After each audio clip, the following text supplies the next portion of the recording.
Steve Salai arriving for Sun and Fun 2025.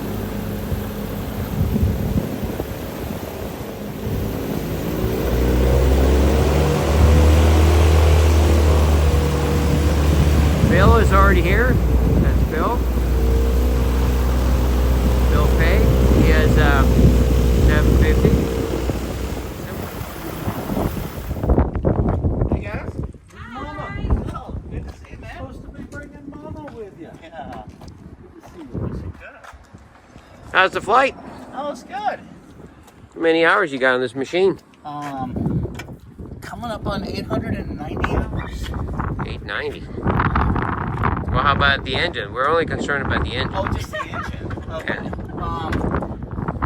Then it's I think a little over 300. That's pretty good. Some change. Well, nice.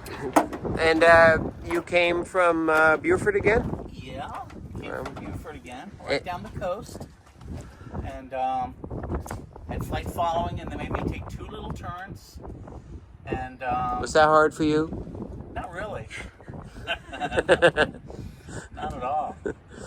And well, what I burned, it all planned out pretty well. I think like 17 gallons, something like that. the joke about the navigation is one time we had this one dude. He took off from here, and you know how Florida, most people know Florida, it's a peninsula. Yeah. There's ocean over there, there's ocean here. And he said something like his iPad was upside down, and because of that he couldn't navigate. And it's like, follow the ocean. We can't even take off without our iPads in the airplane. American. It's got a pun there. It's mandatory now. Mandatory to have an iPad? Mandatory. Well, it's because you fly an Airbus. That's what it is. Yeah. Yeah. Actually, Bill said today, as a passenger, he prefers the Boeing. I did not say that. No, you said Airbus, didn't I you? said sitting in the back, I much prefer an Airbus. Yeah. There you go. Yeah, with Thanks, with Bill. Captain Steve up front, it's smooth sailing. As long as you got a peninsula. Well, congratulations. Thanks. Yep. I got to do this more often. It was really kind of fun. Flying? Yeah. You fly every day. No, I mean this kind of flying. Oh, yeah, yeah. Well, you're the true captain here. Nobody tells you what to do. Exactly. Yeah. All right. Well, let's enjoy the evening, and then we'll plan for another flight down to Lakeland. Thanks for having me again.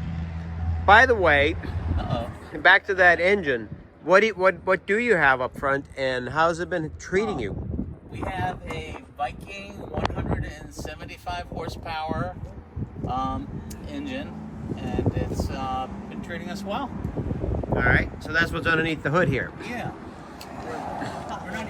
We're not even utilizing all of it, and it's more than you would ever need. Now, some people have been asking, particularly now when the 130 is harder to come by, and the 150 and the 175 is an engine that's being produced by Honda. And you've been through a couple of engines because you wanted to try them.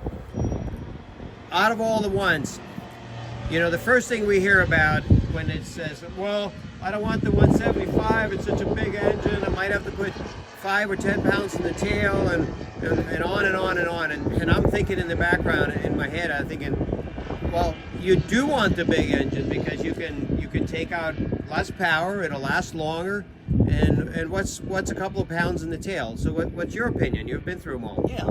Well, I would have been perfectly happy with the 150 horsepower. I want to try some STOL at one time or another, and I think having an extra 25 horsepower will help with that. Well, but as far as, let's say, we're doing every day, all day flying, is there any disadvantage with the bigger engine? No, in fact, my fuel consumption and my cruise speed is just about the same, possibly a little bit better because of this new cowl that's on here.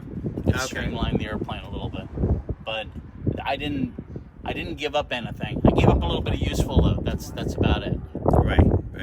But otherwise, nothing else. It was all an improvement. Good. And I'm not even like you said. I'm kind of saving it for a rainy day. I'm not even using everything that's here right now. Right. So you're not even maximizing anything. No. The what's it called for the maximum performance? performance on this K-Series engine, the VTEC. Yeah. That kicks in at 5,500, if I remember correctly, and I'm only getting 5,000 on my takeoff right now. And cruising? Cruising. Today I was cruising at about 93 miles an hour, burning 6.5. Okay. And what's the RPM at that point? That's about 4,400. Yeah. And we did a whole video on that, on performance, every airspeed, every RPM, all that stuff. Yeah. And that's the prop set the way it is. It's a happy medium. I still get plenty of climb performance, but then I still get halfway decent cruise performance if I want to go on a longer trip like this. But this is a workhorse of an airplane. Like we brought this up before, this never sits still. Oh yeah. My son is using it to build time, and he's put. I'm trying to guess it. Well, he's done 300 hours in the last year and a half. And what does he say about this plane? Because he also flies Cessnas, so. Yeah. Does he prefer the Cessna, or? He likes this a lot more. It's more sensitive. It's maybe a tiny bit more demanding in the landing, but he likes it more for, especially what it costs to operate. If you're looking at gas only, about $16 an hour to fly this thing on fuel. And as long as his grades are good and he's studying and he's going after his certificates, if it's a nice day, he has the keys and he can hop in it and go. And I have no worries. We do lots of oil changes on it, as per Viking says. And did you bring anything for us? did I bring anything for you? Yeah, I brought some. I brought some vinyl wrap for the cowl.